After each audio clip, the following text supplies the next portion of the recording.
So these are the Austrian Audio HX55 headphones made in Vienna. I'm gonna do a real quick unboxing to show you guys what comes in the box and kind of explain why these headphones are so dope.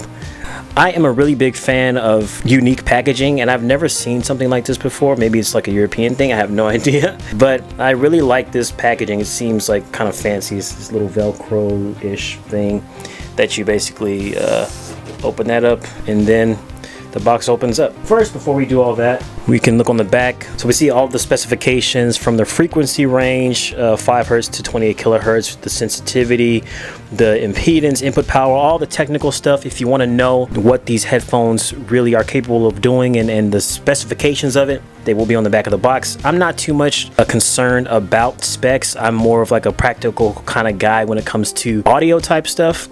So I just like to hear how it sounds and see, you know, in real world scenarios when I'm actually using it, does it actually do what I feel like it should be doing. So without further ado, let's go ahead and open this up. This is what you get inside of the box. Nice little sticker here. The manuals, the ones that I have here are the HX55, which are over the ear headphones, which have a really unique design that I haven't seen in over the ear headphones before.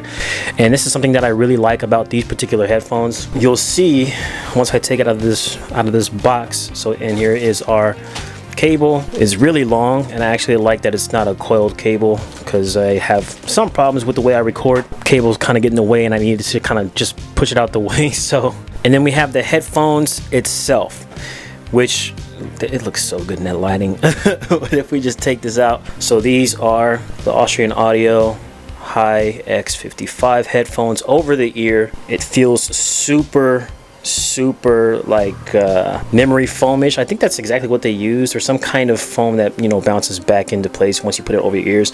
It's not super harsh like some headphone companies.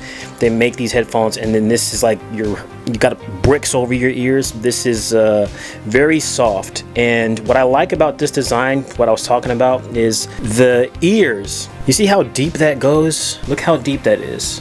Like half my finger can fit inside here. This is one of the reasons why I love these headphones. The cavity for your ear, like the cutout is so deep. The hole here is so wide that your ear is not just like sitting here and like, you know, it's not inside the ear. Your whole ear kind of goes inside, and it's like when I put these on, it's almost like I have a room for each of my ears to stay in, like a little reservation here, you know. And that's what makes these so comfortable to wear for longer periods of time, whereas something like this, it'll feel comfortable for the first hour or two, but then after a while it gets a little bit claustrophobic. I always want to take these off when I'm mixing, when I'm mastering. They're not the most comfortable, but they're not the worst at the same time. Whereas these I've used to mix my most recent album, Ouroboros Prologue. I did a couple of songs on these headphones, and you've seen them in a few of my videos.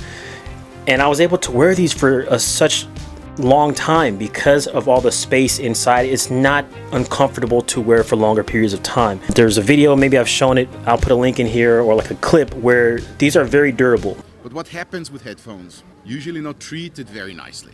We wanted to make it rugged. Crikey, and I can hear that. Right? And this will survive. God, you have a heart going there. It's all metal, all aluminum. There is no plastic here. They're very durable. They wanted to make something that, you know, because they know musicians always put their headphones, kind of abuse them, throw them around in their bags, you know, with a bunch of other stuff, next to cords and keyboards and adapters and all kinds of stuff. And they're very like flexible. I'm kind of scared to twist it. Like, it doesn't break. Not only do they feel good, but they look premium, they look exquisite, they look amazing.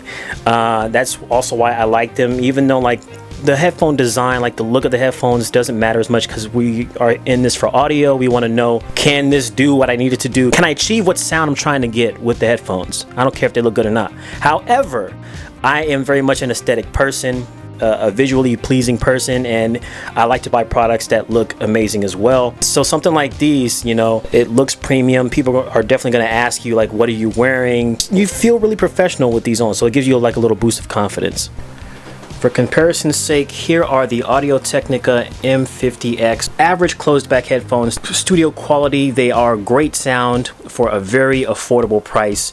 You're gonna get something that is not too flat, but it does work for all-purpose general use in studio. Then we have something like the Sennheiser HD58x open back headphones, and you can tell they're open back by this little holy grail or whatever you want to call it. These are going to be headphones specifically geared towards mixing and mastering your music, and they have the open back, which is going to give you and your sound space to move around when you're listening to your music. So it allows for a better sound experience, more neutral tone when you're listening. It's not favoring any kind of bass or highs or whatever. It's going to be good for mixing and mastering your stuff, but the sound will escape out of the sides, so it's not good for if you're in public or you need to be somewhere quiet.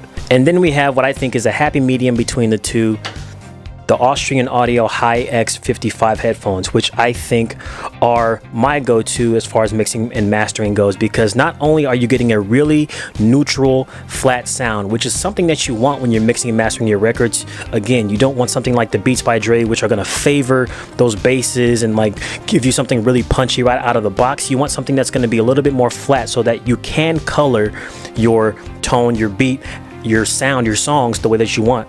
So you're getting the closed back. Sound will not be able to leak out like the closed back Audio Technicas, but I feel like you're also getting the mixing and mastering qualities of the open back Sennheisers, because not only because of the space that is in the actual cups here. I mean, there's a lot of space in here, you guys saw, but their proprietary drivers that they have, they're able to get the quality that you need in mixing and mastering headphones to get that nice neutral sound without needing to have something that is open back like the Sennheisers. It's kind of like you're color grading your sound. You want something that's nice and flat, like a flat picture profile on a camera. Because then later on you're going to add your own color, aka your own sound, to whatever music you're working on, that's going to let it pop in whatever sound system that you end up playing your music on. So that's the difference between these headphones, and that's why I think this is a happy marriage between something like these two. You want to use the Austrian Audio HiX55 to mix and master your music. You can listen to your music on this as well, but I would say the strong suit is for mixing and mastering, and then you can get something like the Beats or whatever to play your music and get that extra, you know, little favorable punch that you need, right? So I know this video was a little bit different than what I normally do on the channel, which is more so like creative work and me talking about, you know, inspiration and different things like that. So if you liked this video, let me know. Let me know if you want me to review some other kind of gear. But I hope you learned something from this video about mixing and mastering headphones. I would highly recommend these headphones, as I use them to mix and master half of my last album, Ouroboros Prologue, which you'll find linked below. It is incredibly hot in here, so I'm gonna go ahead and get out of this room. I think I'm having a realization that I need a studio space now. I have to rearrange my room every single time I want to shoot, and it's getting a little tiring. As always, stay legendary. I'll see you in the next one. Peace.